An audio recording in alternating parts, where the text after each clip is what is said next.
hindi natin sila mapapaalis at hindi naman yun ang policy natin, Mr. President. So if that is the case,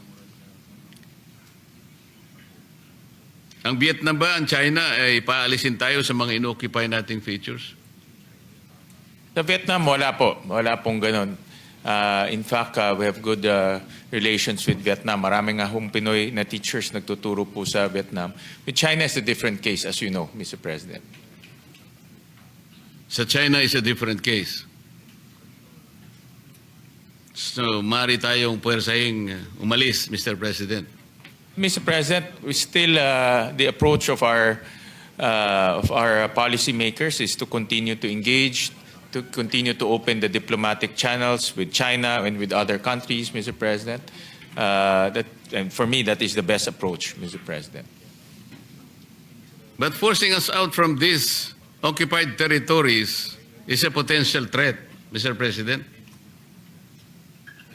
It's a potential threat, Mr. President. If that is so, Mr. President, has the Philippines filed a protest with the United Nations Security Council as required under Article 2 of the United Nations Charter?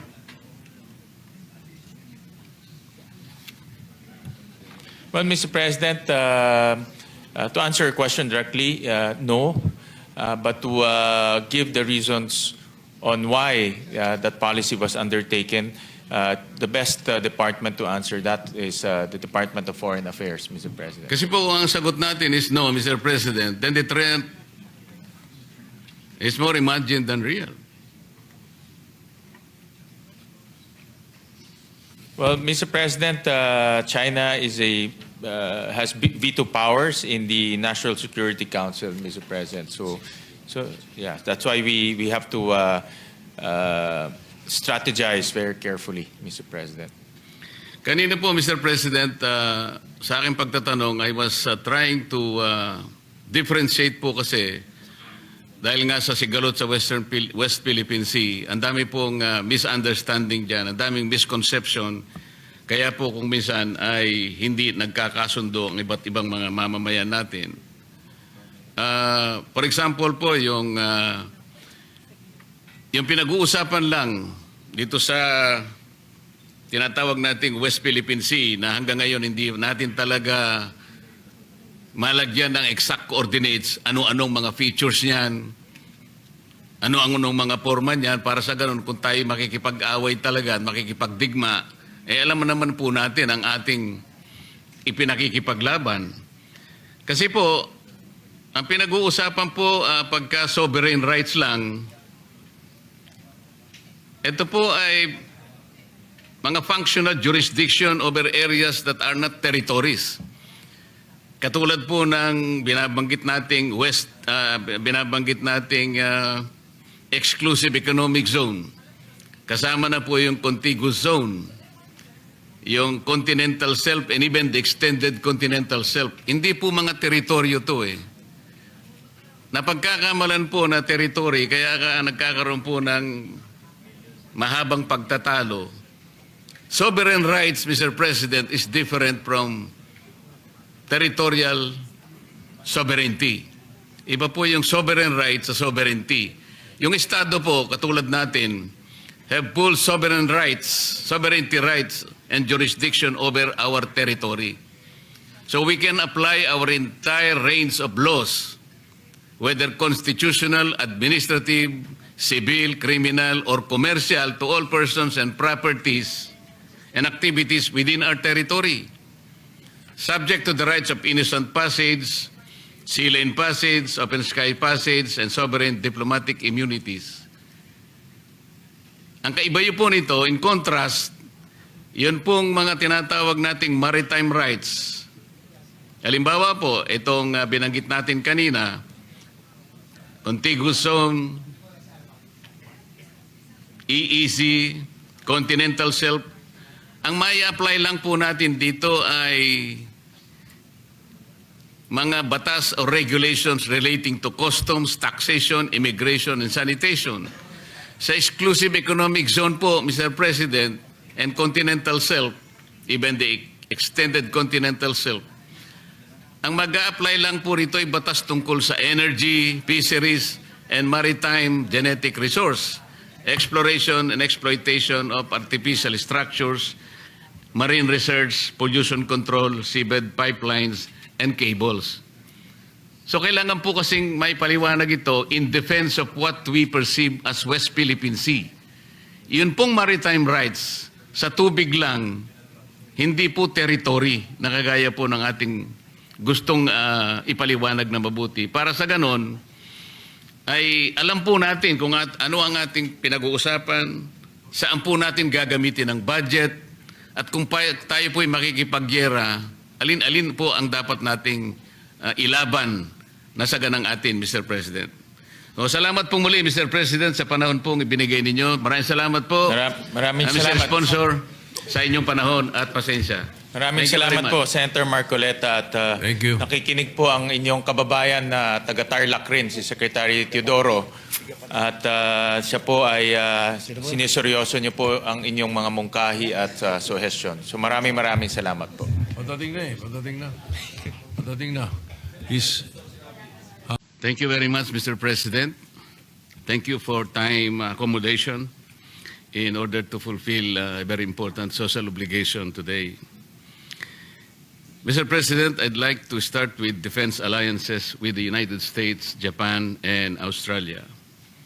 The first question is, to what extent does the 2026 budget assume U.S., Japanese, or Australian support in case of a major WPS contingency?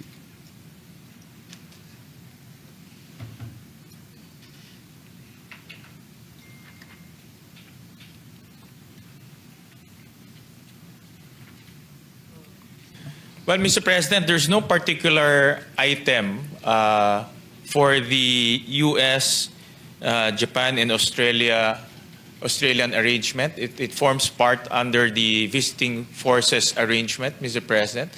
And the exercises being conducted is subsumed under the operational budgets of the different agencies, Mr. President.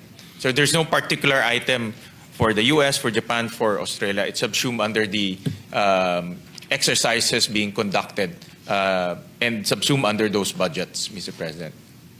And that will mean, Mr. President, that no critical capabilities are still being outsourced from these allies.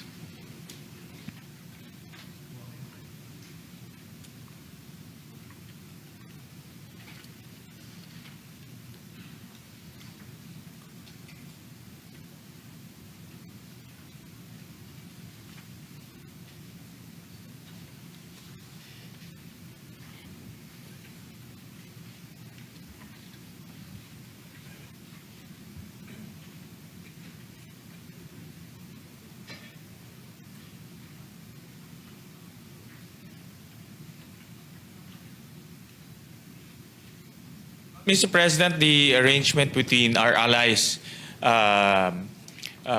is focused on different aspects, no? Intelligence sharing, cybersecurity partnerships, as well as interoperability arrangements. We also purchase a large amount of our modernization from our allies, particularly Korea and the United States. But, Mr. President, if we consider the Mutual Defense Treaty between the United States and the Philippines, a treaty which was signed in 1951, I don't think the United States is accomplishing its obligation under the treaty, more particularly Article 2. May I cite that particular provision, Mr. President?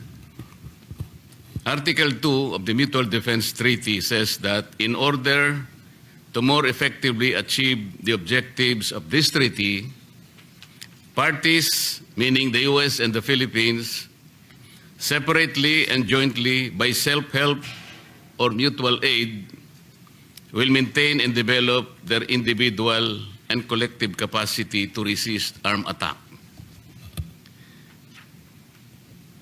Can we say, Mr. President, that at present the Philippines is capable of resisting armed attack?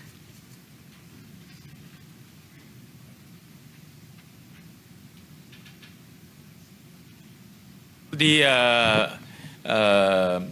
answer from the Department of National Defense depends on the degree of the armed attack, Mr. President. And that's why we have interoperability exercises with our allies, Mr. President, so that we can be prepared for any eventuality, including disaster preparedness, Mr. President, which is, I think, a much more critical preparedness activity that we need to endeavor. The treaty, Mr. President, did not distinguish the nature and kind of armed attack. It just said both parties should be capacitated to repel armed attack. So the question is our country in a position to repel armed attack? Let's say from Vietnam.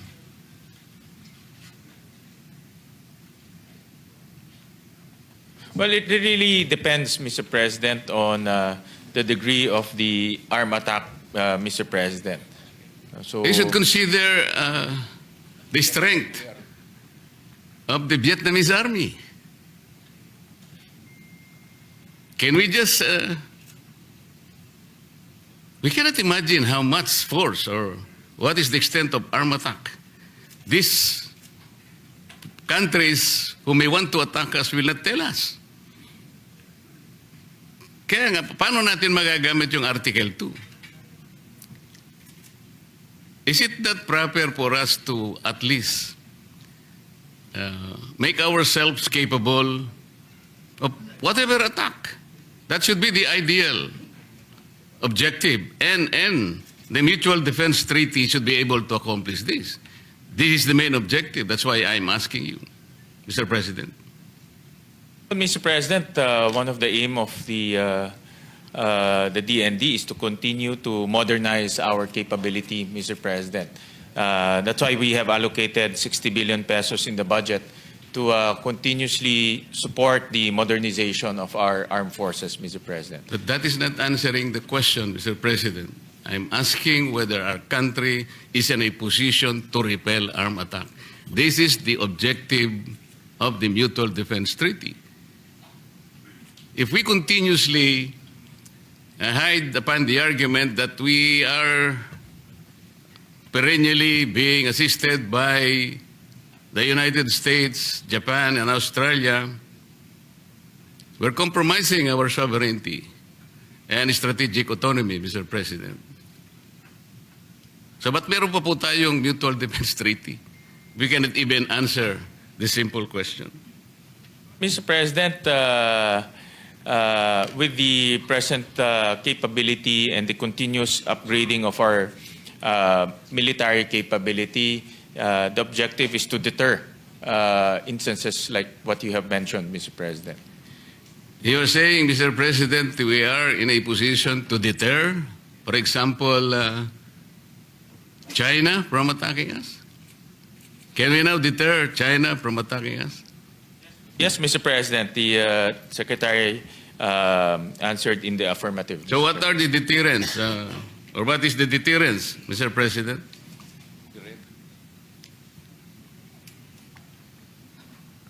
Well, Mr. President, as we have seen in the news that our troops are continuously training, continuously holding exercises with our allies. So with the capability of our troops and also with the partnership with our allies, Mr. President, these are the components that can bolster our deterrence, Mr. President. That is the only answer that you can provide, Mr. President.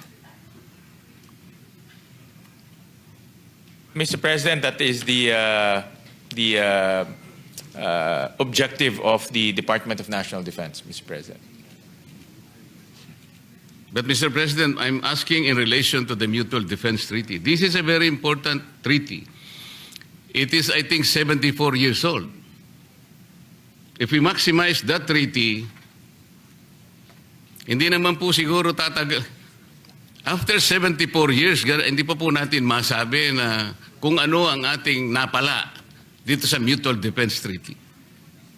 Mas matanda pa po sa akin ang treaty ito, Mr. President. Well, Mr. President, from my observation, yung interoperability, yung balikatan exercises is a clear evidence that we are operationalizing the treaty. Yung treaty ho, papel lang ho yan eh. Kung hindi ho nating ilalagay yan sa action through the balikatan exercises, through modernizing our capability, to coming up with our own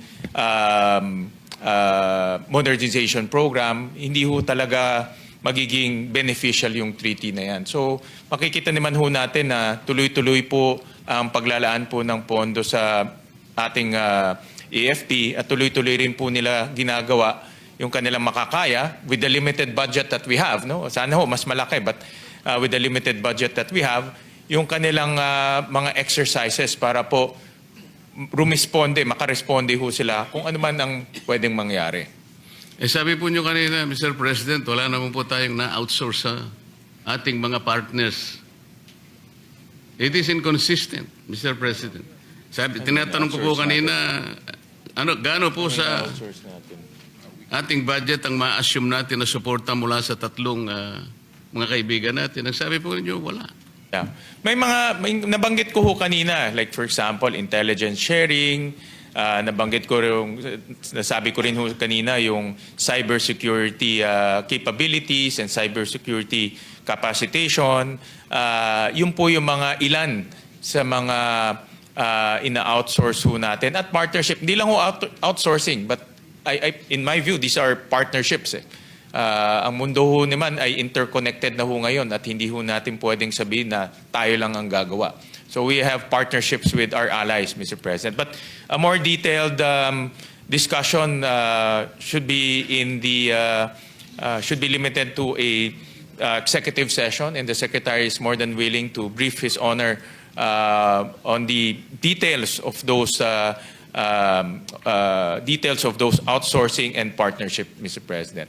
Marami ho dito may national security concern, pero open naman po ang ating Secretary na pag-usapan yan through an executive session. What clear red lines and conditions has the Philippines communicated to the US, Japan, or Australia regarding the use of EDCA sites, yung joint patrols po natin and exercises, so that our territory is not used for offensive operations unrelated to Philippine defense and security? Yeah. Well, under the Constitution ho, hindi ho pwede silang magtayo ng base militar ho dito. So itong mga EDCA sites ay ginagamit ho to for joint exercises as well as disaster preparedness. So ang may-ari po ng mga lupa ay tayo pa rin, ang Pilipinas pa rin. Ang nag-ooperate rin po ay tayo pa rin, ang Pilipinas pa rin. So wala ho silang responsibility sa pag-ooperate ho nun. Given the inclusion of EDCA, Mr. President, EDCA sites near Taiwan Strait and the WPS, what risk assessment has DND made that these facilities will not become targets in a possible U.S.-China conflict, not our own making? Based on the reply of the good secretary, their risk assessment is very low, Mr. President.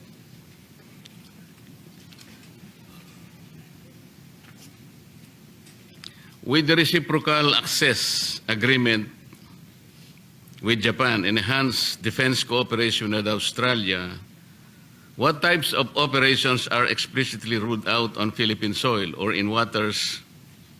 Example, preemptive strikes, offensive cyber operations, long-range missiles deployments. If you can please specify, Mr. President.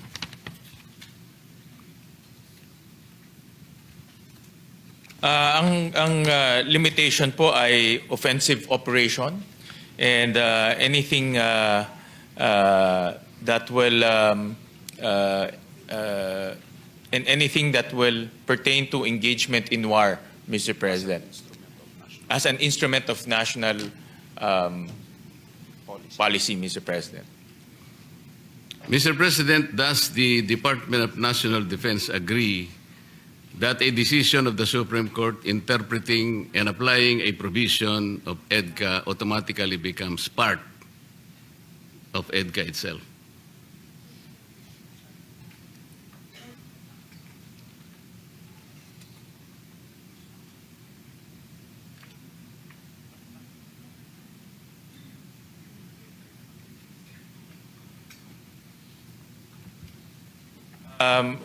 Mr. President, the reply of the Secretary, it's the dispositive portion reflects that, Mr. President.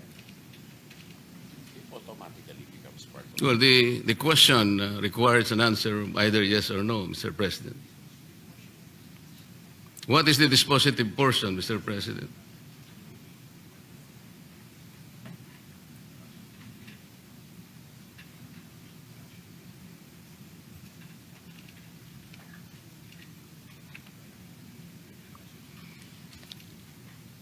The reply of the Secretary, Mr. President, it's part of the ruling and it's part of the ratio decidendi, Mr. President. Yes, of course, the decision of the Supreme Court always form part of our legal system, Mr. President. And we're referring to Ochoa, Sagisag versus Ochoa, Mr. President, where the Supreme Court interpreted Article 4 of EDCA regarding the unimpeded access of the U.S. to a military equipment, material, and supply that it has prepositioned in the Philippines. That is correct, Mr. President. Mr. President, if that is in the ruling, then that is correct, Mr. President. And therefore, Mr. President, you have to agree that such interpretation of the Supreme Court should automatically form part of EDCA, correct? Yes. Subject to the full Constitution. And therefore, the DND has the legal mandate to implement that interpretation of the Supreme Court. Yes, Mr. President, that's correct. Ang sabi po kasi sa kasong ito, o decision na ito, Mr. President,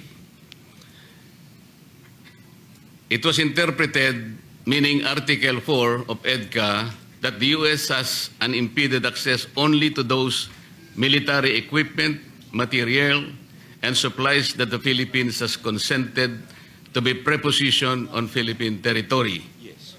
So, Yeah. could the DND please detail how exactly it is implementing that decision of the Supreme Court, specifically what consent mechanism it is using? Is it the Mutual Defense Board or the Security Engagement Board?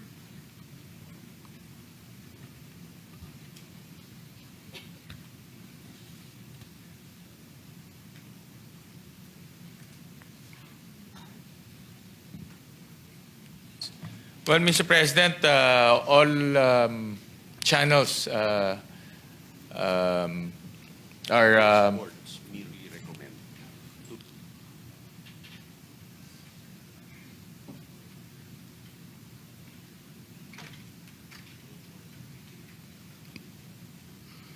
I was informed, Mr. President, that the boards are merely recommends, and the secretaries of the DFA and the DND are the ones who approve it, Mr. President. When we say the boards, Mr. President, we're referring to MDB and the SEB.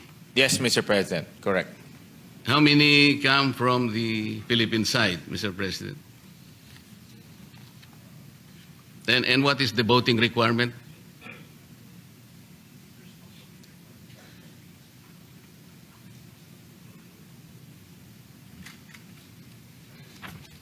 It's 7-7, Mr. President, in the board.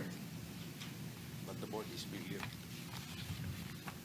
Has there been an instance, Mr. President, when the Philippines did not allow the U.S. to preposition a certain military equipment, material, or personnel? Well, Mr. President, the Secretary relayed that they're not at liberty to divulge that the answer to that, Mr. President. May we know the reason, Mr. President?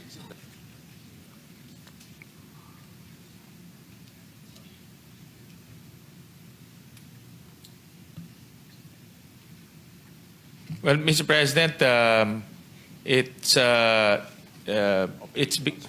because it forms part of the Mutual Defense Treaty, and it's also part of the operational security, and the President needs to approve the release of that information, Mr. President. Mr. President, the armed forces of the Philippines mentioned that certain U.S. missiles should be prepositioned in the Philippines. Are these nuclear-capable missiles, Mr. President?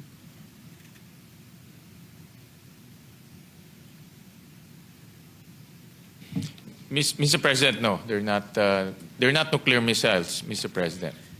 Mr. President, the 2006 U.S.-Bulgaria Defense Cooperation Agreement, the 2009 U.S.-Poland Status of Forces Agreement, and the 2014 U.S.-Australian Force Posture Agreement all explicitly require the United States forces to notify and obtain the exclusive consent of the host government regarding the type of defense equipment, supplies, or material to be propositioned. The U.S.-Australia agreement even provides for a snapback by the Australian Parliament. The Philippines or the Philippine EDCA does not have such consent provision. Why is the Department of National Defense not insisting on that insertion of such sovereign provision, Mr. President? Well, Mr. President, that provision, the reply of the Secretary, the provision is not necessary because Why? the guiding document will be the Constitution, Mr. President. But, Mr. President, would not such sovereign provision ensure the independence of our foreign and security policies? Aside, of course, from the Constitution. Well, Mr. President, any action in relation to the EDCA sites, the Philippine side will have the final say, Mr. President. Mr. President, the Chief of Staff of the Armed Forces recently said that all the investigations into and protest against the government corruption are causing destabilization and benefiting China. Do you agree that the work of the Senate Blue Ribbon Committee is destabilizing the Philippine government? Well, personally, Mr. President, that's part of our mandate under the Constitution. Yes. And the investigation is in aid of legislation, Mr. President. Kaya nga po, kaya hindi tayo nagdi-destabilize kahit na po tayo ay gumagawa ng pagdinig laban sa corruption na nangyayari sa ating bansa, lalong-lalo na po itong karumal-dumal na flood control projects na nakita po natin kung anong... Mr. President, well, thank you, Mr. President, for asking that question. It gives the Chief of Staff the opportunity to clarify and also to straighten the answers, Mr. President. He never said that the investigation would lead to destabilization or any instability in our political system. What he mentioned is withdrawal of the support of the AFP will lead to destabilization. So, and that's very clear, Mr. President, the difference between the responsibilities of the legislature in aid of legislation and also the withdrawal of the support of the military, Mr. President. Do you agree in the Philippines' one China policy? Do you agree with Japan that any forcible unification of China and Taiwan is a threat to Philippine security?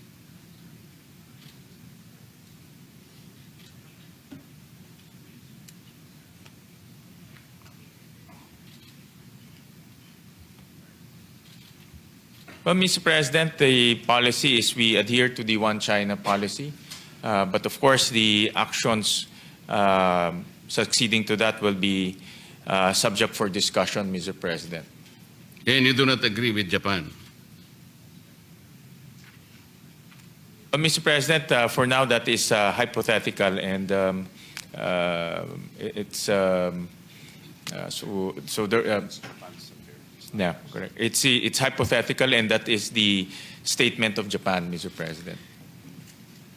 Mr. President, Vietnam's policy of no military alliance has enabled it to develop an indigenous capability to produce military drones. Do you think the Philippines should forever rely on external military assistance? or try to stand on our own?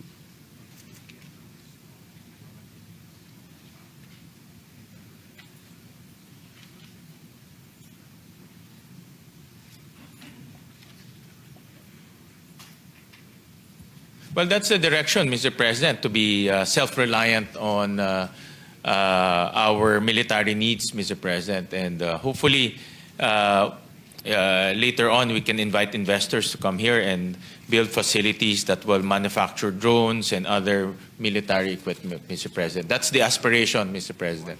But only if conditions will provide in order for this opportunity to come in the near future. Mr. President, the proposal of the Department of National Defense is to amend the Self-Reliant Defense Posture Law. That will allow equity investments, Mr. President, in the Philippines, so that we can attract defense manufacturers to come here to the Philippines. Like, for example, Korea is a big defense exporter, and we can invite them to set up shop here, Mr. President. That is the direction. What lessons from the Russian-Ukraine war have our experts in the DND derived in relation to the need for indigenous military capability?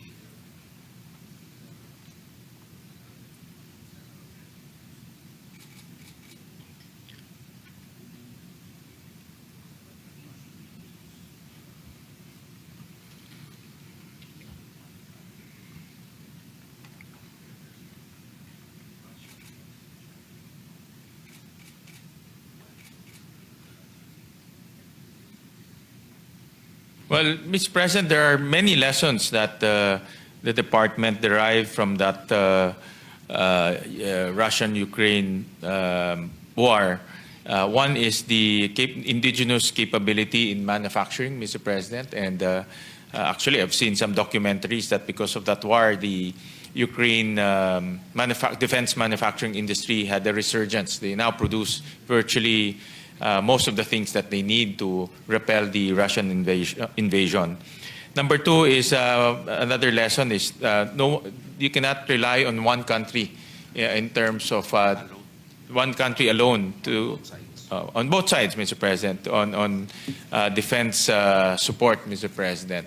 So it's important to also have alliances with different like-minded nations, Mr. President. So what steps does the DND take, Mr. President, to build our indigenous military capability? And if so, which part of the budget that we now consider will be devoted to ensuring such indigenous capability?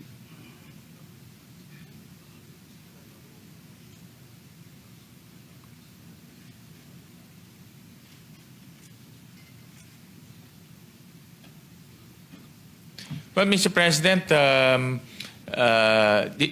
the aspiration is to produce our own technology, defense technology, Mr. President. But the department strongly recommends the amendment of the Self-Reliance Defense Posture Law so that government can so the government can invest in research and development, as well as the government can invest in defense manufacturing investments, Mr. President. So because of that law, there are limitations in terms of what government can do in defense manufacturing, Mr. President. I'd like to hear a better word, Mr. President, than aspiration. Parang aspiration, malayong-malayo pang mararating na. Can we use another term para kahit paano the vision. Hindi yung lilipad-lipad na... The vision. The actualization, Mr. President. Yun naman talaga ho ang gusto ho natin because it also creates jobs and technology transfer. But it's, as you know, the defense is also very complicated and the technology is not readily available. Yes, Mr. President, talagang yun ang aking gustong tunguhan kasi can you imagine the Mutual Defense Treaty is 74 years old? Kahit papaano nating kwentahin ito, Mr. President, talagang wala. Pasensya na kayo kung exasperated ako, pero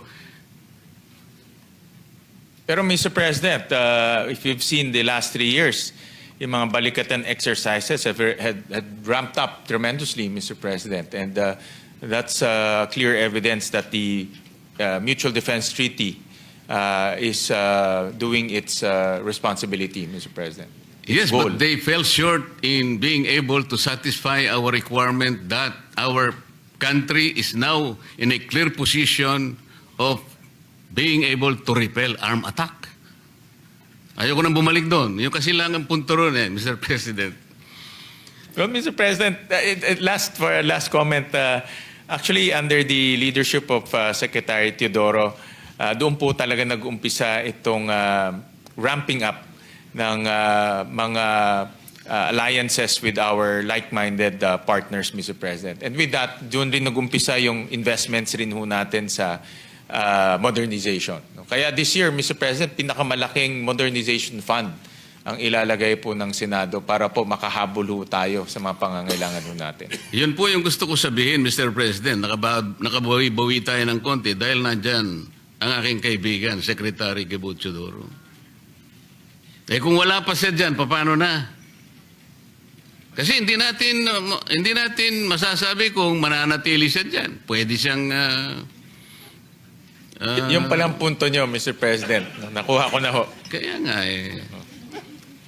Would you say that militarization rather than diplomacy is the main mode of dispute settlement of China? No, Mr. President. Absolutely not, Mr. President. Okay. So, ang main tool po natin is diplomacy insofar as the Philippines is concerned. Yes, Mr. President. But it's at the same time, Mr. President, it's to our best and core interest to continuously modernizing our capability, Mr. President. Yung po mga diplomatic efforts natin, ano-ano po yun? Sana hindi lang po mga diplomatic protest tsaka yung tinatawag nilang megaphone diplomacy. Are there actual negotiations and are there budgets devoted for these actual negotiations para yung diplomacy makita natin po talagang nag-ooperate? Mr. President, under the budgets of the Department of Foreign Affairs, Mr. President, merong mga amounts there to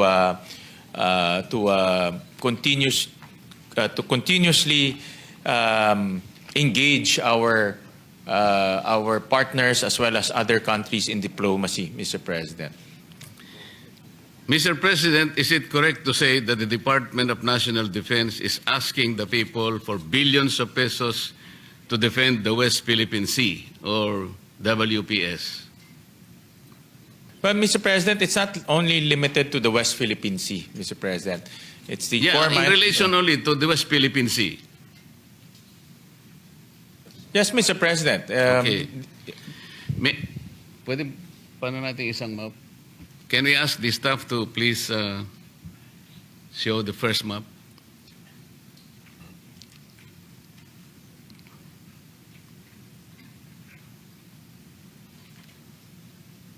Mr. President, hindi ba lalaki ng konti? Palaki mo. Mr. President, I'm trying to show the official map of the South China Sea as published by the International Hydrographic Organization in S-23 or Limits of Oceans and Seas.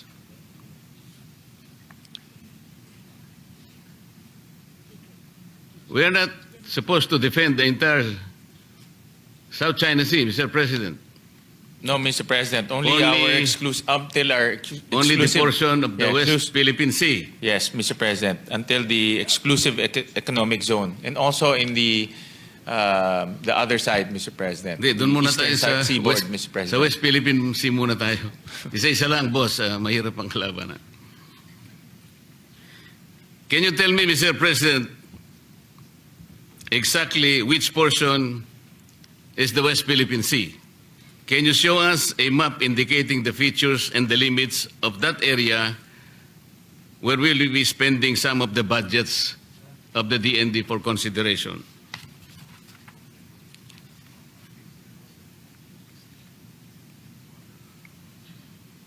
Mr. President, it's 200 nautical miles from our baseline, Mr. President. Those are the areas that the DND intends to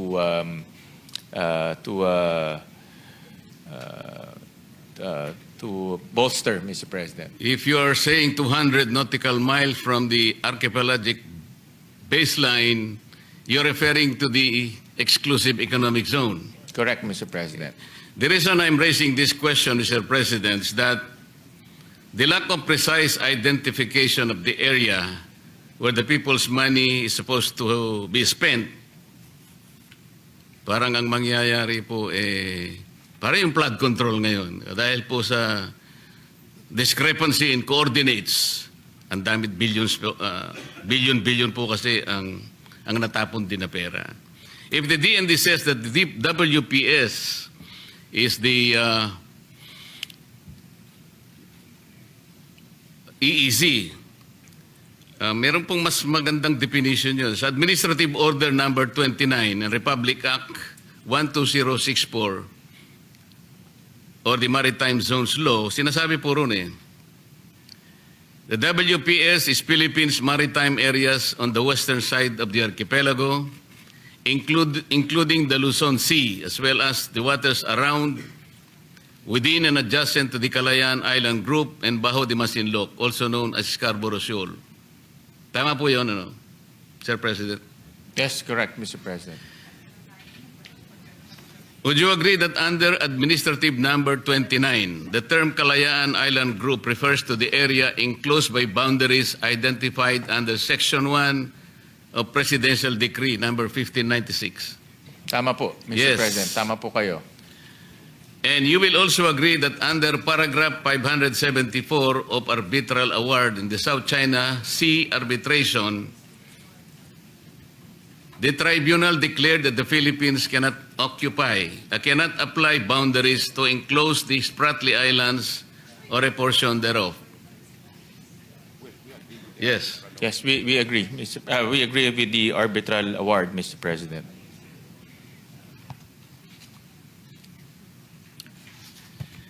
Ito po yung section po ng 1596, Mr. President, and paragraph 574 ng Arbitral Award. Magkalaban po talaga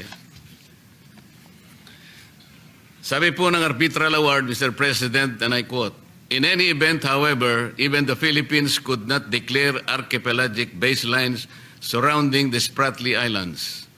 Article 47 of the Convention limits the use of archipelagic baselines to circumstances where within such baseline are included the main islands and an area in which the ratio of the area of the water to the area of the land, including atolls, is between 1:1 and 9:1.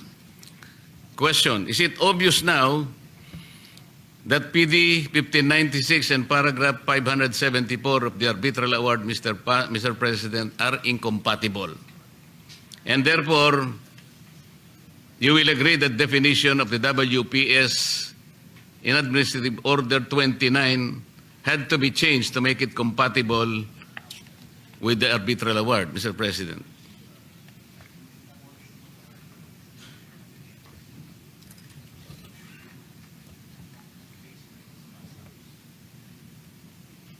Well, Mr. President, the Secretary replied that no, it's not incompatible because portions of the EEZ is also included in that, Mr. President.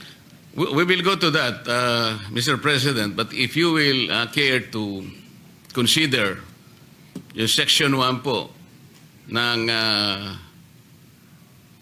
Presidential Decree 1596 and the Arbitral Award, they're inconsistent and incompatible. Kasi po dito sa Article 2, Paragraph B ng Republic Act 12064, niredefine niya yung WPS. Ang definition na po rito ngayon ng naging batas na ito ay the maritime zones of the Philippines on the western side of the Philippines, on the Philippine archipelago, including the Luzon Sea and the territorial seas of Bajo de Masinloc and the maritime features of the Calayan Island Group. Ngayon po, Mr. President,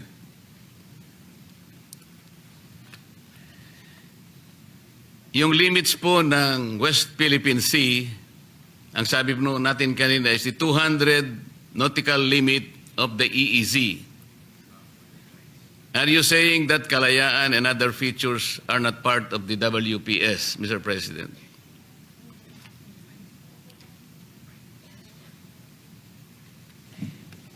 Mis- 952. Mr. President, the prevailing law is RA 9522. That is the one that they are following, Mr. President. RA 9522. Republic Act 9522. Enacted in 2009. Enacted in 2009, Mr. President. Paano po yung Republic Act number 12064? 2012 po ito. This is the more recent law.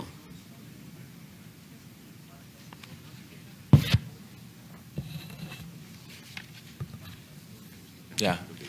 Yeah, Mr. President, maritime zones and the baselines are different matters, Mr. President. Alam ko po yun, Mr. President. Pero kung pag-uusapan po natin na yung limit po ng West Philippine Sea ay yung ating exclusive economic zone, which is 200 nautical miles from our baseline, malinaw po na ang Kalayaan Island Group ay hindi po kasali sapagkat it is beyond the West Philippine Sea. Pwede po natin ipakita yung pangalawang mapa. Well, Mr. President, what we are following insofar as the Kalayaan Group of Islands is RA 9522, which defines the baseline, Mr. President, of the country. Yun nga po, Mr. President, sa baseline natin, kahit sa 9522, wala po doon yung Kalayaan Island Group. Mr. President, nandoon po yung KIG, Mr. President, Kalayaan Island Group. Ipakita natin yung yung isa pa pong ayan po, kayo na pong humanap kung nasaan yung KIG. Wala po eh. Ito po, Mr. Section 2, Section 2A, the Kalayaan Island Group as constituted under Presidential Decree 1596. And letter B, Bajo de Mansinloc, also known as Scarborough Shoal, Mr. President. Nandito ho siya sa 952. Kasi po, Mr. President, sa Republic Act 12064 or the Maritime Zones Law, ito po yung ginagamit ninyo ngayon eh. Inalis po niya yung boundaries ng 1596 na in-enclose ang KIG. Tingnan po ninyo, Section 5 in relation to Section 18, yung term Kalayaan Island Group now refers only to certain high tide elevations and the respective territorial sea. Inalis po talaga eh. For territory 9522. Yeah. Well, Mr. President,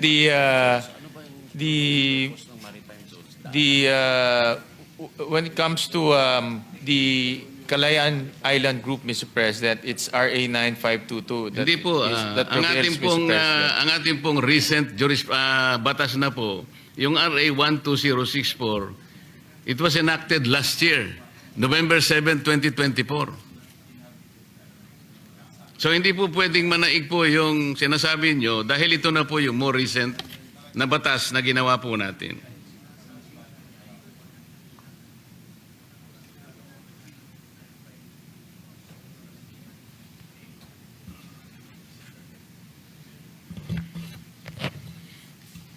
So as it stands now, Mr. President, yung ating West Philippine Sea includes the maritime features of the KIG. Palagay natin. And that some of these features are separated by high seas. Kung mangyayari po yun, Mr. President, ang mangyayari talaga, ang WPS is a discontinuous and disjointed body of water. But, Mr. President, also in Section 3 defines the baselines, Mr. President. And it referred back to RA 9522, Mr. President. So, dinefine dito sa batas na ito yung baseline ng ating bansa at prefer niya bumalik ho tayo sa 9522. So hindi ho siya inconsistent, Mr. President. The maritime zones only define the maritime zones kung saan po pwedeng dumaan yung barko, Mr. President. But in terms of the baseline, it refers back to 9522, which includes the Kalayaan Island Group, Mr. President. Hindi nga po yung batas po na binabanggit natin na atin pong ipinasa last year, inalis niya na po yung KIG. Wala na po roon eh.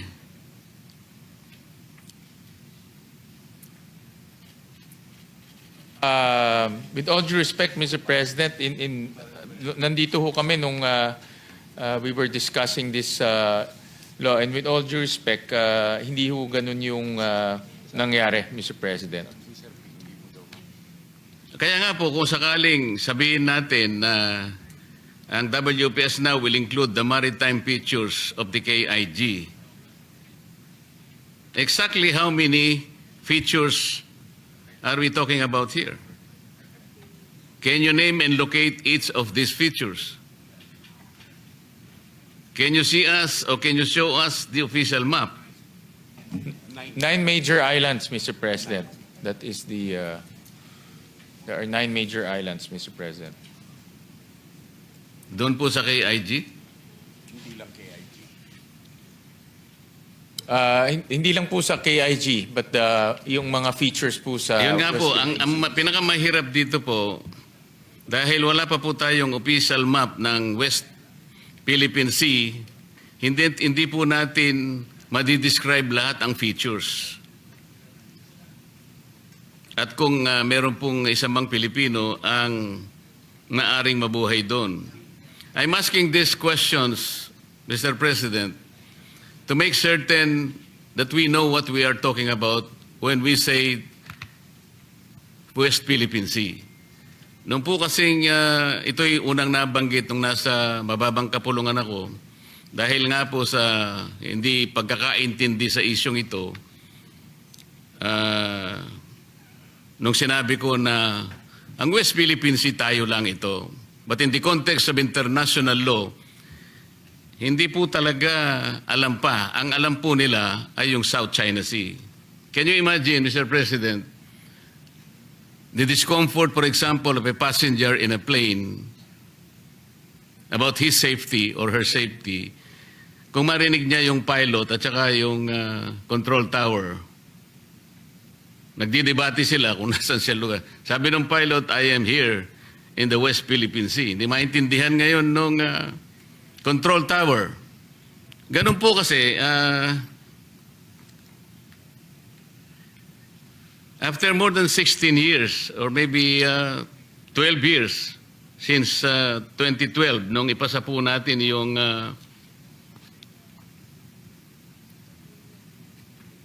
RA 12064, the Philippines has not applied with International Hydrographic Organization for the adoption of the name West Philippine Sea. Yun po kasi yung naging problema yata natin, Mr. President. Bakit po kaya? Well, Mr. President, I think that question will be best referred to the Department of Foreign Affairs, Mr. President. Yes, Mr. President, in proper time we will do that. But I guess considering that the West Philippine Sea is one of those areas that even our national defense officials are protecting or try to protect, kailangan po alam natin kung ano yung ating gustong proteksyonan. Ang sabi pa nga po ng ibang mga advocates, WPS, atin to. Mga ganun, di ba? China, umalis ka sa WPS. Even our president said in his statements, West Philippine Sea is worth dying for. We'd like to see and would like to know, Mr. President, when we send our children and grandchildren to war protecting the West Philippine Sea, alam natin kung nasan talaga. What are the exact coordinates? Ngayon po talagang ang labo talaga eh. Parang sinabi mo, yung Pasig River, some portion of Taguig, some portion of Pasig, and some portions of another municipality. Hindi mo alam kung saan nagsimula, kung saan napuputol. Maybe we can ask the executive department to be precise in its identification of the features and limits of the West Philippine Sea.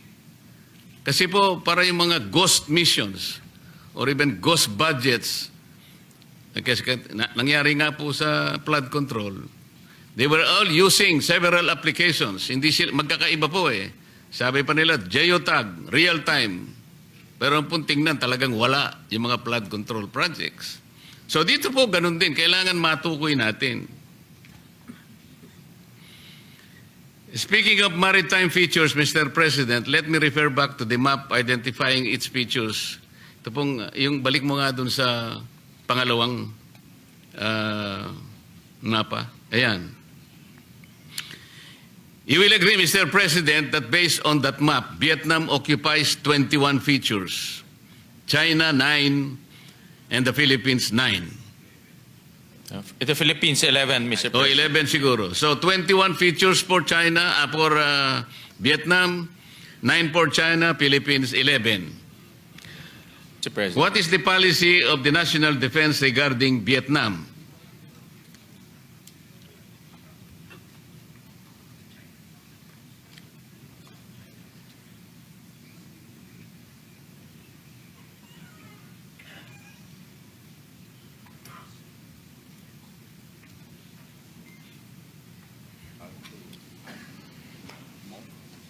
Well, Mr. President, in the case of Vietnam, Vietnam is not actively trying to add more areas to their territory, Mr. President. Unlike China, Mr. President. 21 na kasi nakuha niya eh. So that's why in the case of Vietnam, meron ho tayong mga trust building activities and diplomatic activities with So with pare-pareho Vietnam. tayong claimants dito, Mr. President. Are we going to force Vietnam out of these features?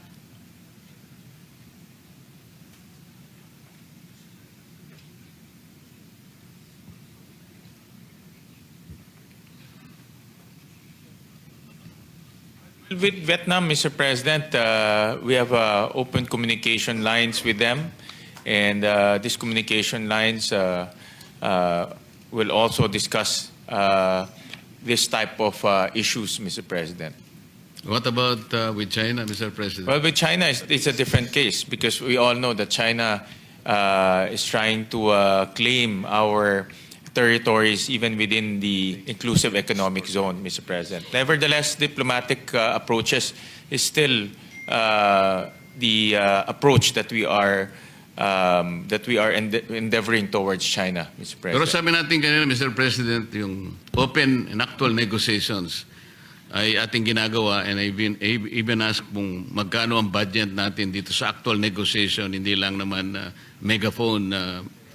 The budgets are in the DFA, Mr. President, and the amounts are not significant because this is part of their diplomatic activities, Mr. President. Hindi natin sila mapapaalis at hindi naman yun ang policy natin, Mr. President. So if that is the case, ang Vietnam ba, ang China, ay paalisin tayo sa mga inoccupy nating features? Sa Vietnam, wala po. Wala pong ganun. In fact, we have good relations with Vietnam. Marami nga hong Pinoy na teachers nagtuturo po sa Vietnam. With China, is a different case, as you know, Mr. President. Sa China is a different case. So, maaari tayong puwersahing umalis, Mr. President. Mr. President, we still the approach of our policymakers is to continue to engage, to continue to open the diplomatic channels with China and with other countries, Mr. President. And for me, that is the best approach, Mr. President. But forcing us out from this occupied territories is a potential threat, Mr. President?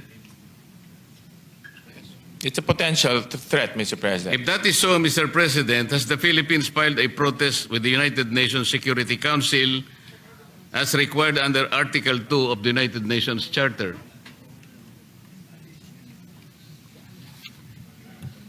Well, Mr. President, to answer your question directly, no. But to give the reasons on why that policy was undertaken, the best department to answer that is the Department of Foreign Affairs, Mr. President. Kasi po kung ang sagot natin is no, Mr. President, then the trend is more imagined than real. Well, Mr. President, China is has veto powers in the National Security Council, Mr. President. So yeah, that's why we have to strategize very carefully, Mr. President. Kanina po, Mr. President, sa aking pagtatanong, I was trying to differentiate po kasi dahil nga sa sigalot sa West Philippine Sea, ang dami pong misunderstanding dyan, ang daming misconception. Kaya po kung minsan ay hindi nagkakasundo ang iba't ibang mga mamamayan natin. For example po, yung pinag-uusapan lang dito sa tinatawag nating West Philippine Sea na hanggang ngayon hindi natin talaga malagyan ng exact coordinates, ano-anong mga features niyan, ano-anong mga forma niyan, para sa ganun kung tayo makikipag-away talaga, makikipagdigma, alam mo naman po natin ang ating ipinakikipaglaban. Kasi po, ang pinag-uusapan po pagka sovereign rights lang, ito po ay mga functional jurisdiction over areas that are not territories. Katulad po ng binabanggit nating exclusive economic zone.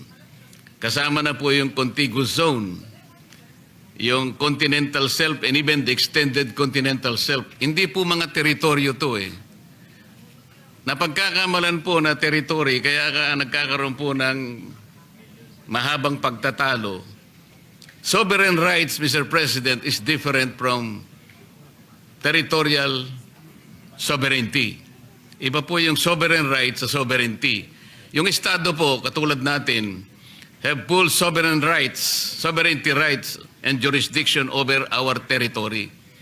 So we can apply our entire range of laws, whether constitutional, administrative, civil, criminal, or commercial, to all persons and properties and activities within our territory, subject to the rights of innocent passage, sea lane passage, open sky passage, and sovereign diplomatic immunities.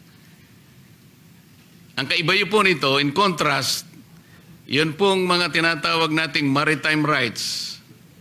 Halimbawa po, itong binanggit natin kanina, contiguous zone, EEZ, continental shelf. Ang may apply lang po natin dito ay mga batas o regulations relating to customs, taxation, immigration, and sanitation.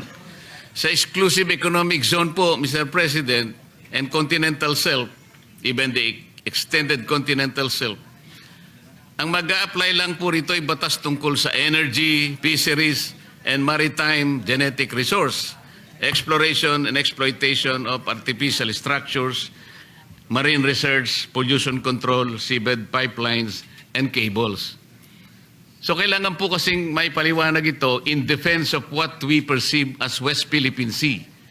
Yun pong maritime rights sa tubig lang, hindi po territory na kagaya po ng ating gustong ipaliwanag na mabuti. Para sa ganon, ay alam po natin kung ano ang ating pinag-uusapan, saan po natin gagamitin ang budget, at kung tayo po ay makikipagyera, alin-alin po ang dapat nating ilaban na saganang atin, Mr. President.